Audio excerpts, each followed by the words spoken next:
the question to the language of your convenience. Pwede ka mag-Bisaya, Tagalog, and all. So your question will be coming from our judge number 3, Mr. W. Mayang gabi, candidate number 6. May gabi, good sir. Okay, so earlier we saw your advocacy video and it tells about proper waste management. So here's my question. What role can young people play in promoting proper waste management in their communities? Again, what role can young people play in promoting proper waste management in their communities? Please translate in Bisaya, sir. Okay, yes tanggap.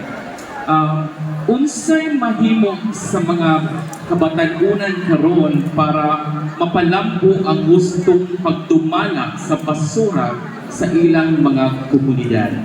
Again, unsay mahimo sa mga kabatanunan karon para mapalambo ang gustong pagdumala sa basura sa ilang lugar? As a youth sa among lugar, kaya po na nako palambuon ang among komunidad. Pinaagi sa simple nga pag-segregate sa basura, pag-educate sa mga katawhan sa eco-plastic friendly, o pinaagi po sa paggamit sa social media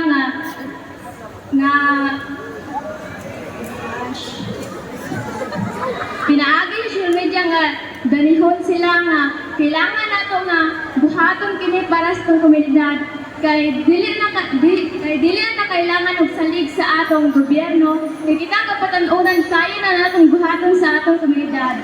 Dili na ta maghulat og tabang sa uban kay kaya na nato kini. So muundang na kita og tabang sa atong mga komunidad kay kita man ang kaya ang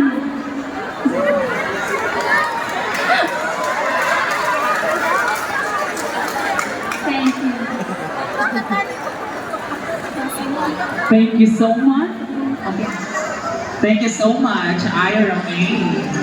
Next week.